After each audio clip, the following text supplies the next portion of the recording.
बहुत बार यंगस्टर्स होते हैं, उनका फोर स्किन टाइट होता है या बार बार इन्फेक्शन होते हैं फोर स्किन में और उसको इग्नोर करते रहते हैं।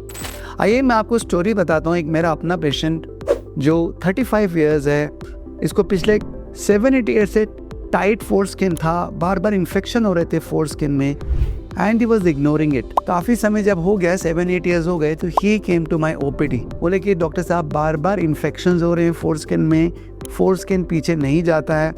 मैंने खुद काफ़ी दवाइयाँ लगाई हैं, कभी फ़ायदा होता है कभी नहीं होता, बट प्रॉब्लम सॉल्व नहीं हो रही। जब मैंने एग्जामिन किया तो मैंने क्या देखा कि स्किन तो टाइट था ही साथ उसमें डिस्चार्ज था, इन्फेक्शन था, जिसको हम बेलेनाइटिस बोलते हैं। अब मैंने उनसे क्वेश्चन पूछा, टाइट फोर स्किन है और इन्फेक्शन है, ये बाय बर्थ है या बाद में डेवलप हुआ? तो उनका कहना था कि नहीं, बचपन में इतना टाइट नहीं था, 26-27 के बाद उन्होंने नोटिस किया कि स्किन टाइट हो गया है और बार बार इन्फेक्शन हो रहे हैं एंड लास्ट फ्यू इयर्स में इन्फेक्शंस काफ़ी बढ़ गए हैं। मैंने उनसे पूछा कि आर यू डायबिटिक? तो उन्होंने आंसर दिया, no I am not diabetic, मैं तो डायबिटिक नहीं हूँ। हमने इनका ब्लड टेस्ट किया। ब्लड टेस्ट करने पे पाया कि जो ब्लड शुगर था that was above 250, in fact it was 280, जो कि बहुत हाई होता है। इनका HbA1c 7.5 था। इट वाज अनकंट्रोल्ड डायबिटीज, जो इनको मालूम ही नहीं था, but on investigations we found he is diabetic. ऐसे में क्या होता है, अब हम सीधा सर्जरी नहीं कर सकते क्योंकि हमने ऐसे में डायरेक्ट सर्कमसिजन ZSR किया तो वो हील नहीं होगा, इन्फेक्शन होगा। अब मैंने इनसे बोला कि आप घर में जाके पहले अपना ब्लड शुगर कंट्रोल करें विद मेडिसिन। इन्होंने घर जाके ट्राई किया, मेडिसिन ली, डॉक्टर को दिखाया, लेकिन जब मेरे पास नेक्स्ट विजिट में आए तब भी इनका ब्लड शुगर 300 था, quite high, and it was not getting controlled. फिर मैंने इनको बोला कि आप एडमिट हो जाएं हमारे अंडर।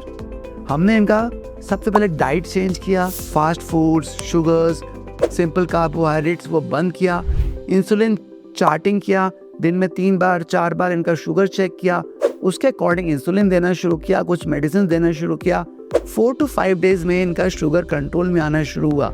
जब ब्लड शुगर लेस देन 150 हुआ तो हमने इनको बोला कि अब हम आपको सर्जरी के लिए ले सकते हैं, ZSR सर्कमसिजन।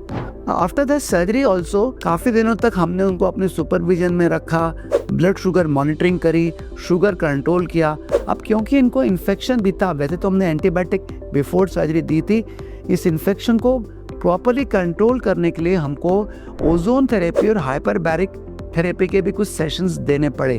अब ओजोन और हाइपरबैरिक क्या करता है कि अगर कि आपकी बॉडी में कोई इन्फेक्शन है उसको जल्दी क्लियर करने में हेल्प करता है। खास करके डायबिटिक्स, इनके अंदर कोई भी इन्फेक्शन जल्दी क्लियर नहीं होता है, वुंड हीलिंग में बहुत टाइम लगता है, so lot of issues are there. Now what I found in this case, क्योंकि हम इनको प्रॉपर इंसुलिन दे रहे थे, डाइट कंट्रोल कर रहे थे, ओजोन दे रहे थे, हाइपरबैरिक दे रहे थे, तो इनका हीलिंग जो है ये बहुत अच्छा हुआ, नॉर्मली हुआ। विद इन अबाउट 2 वीक्स इनका पूरा वुंड हील हो गया।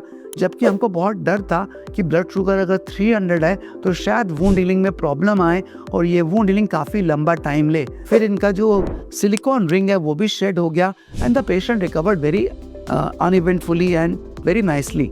तो मैं आपको क्या बताना चाहूँगा कि अगर आप 25 के हैं, 30 के हैं, आपका फोर स्किन टाइट हो रहा है, बार बार इन्फेक्शन हो रहा है, तो कहीं ना कहीं ये डायबिटीज़ हो सकती है और ऐसे के अंदर आपको प्रॉपर ट्रीटमेंट लेना चाहिए, शुगर कंट्रोल करना चाहिए। अगर फोर स्किन टाइट है या बेलेनाइटिस है तो ZSR सर्कमसिजन कराना चाहिए और अगर आप ठीक ढंग से करते हैं तो आपके वुंड हील हो जाते हैं और आपकी रिकवरी भी बहुत आराम से जल्दी हो जाती है। लेकिन अगर आप इसको इग्नोर करते रहते हैं तो इसकी बहुत सारी कॉम्प्लिकेशंस आपको आ सकती हैं, प्राइवेट पार्ट्स में, हार्ट में, ओवरऑल, क्योंकि डायबिटीज़ केवल आपके प्राइवेट पार्ट्स या फोर स्किन को इन्वॉल्व नहीं कर रहा है, ये आपके हार्ट को, आइज को, किडनी को, सबको इन्वॉल्व करता है। So treat it early and treat your diabetes, do not take it lightly. Thank you.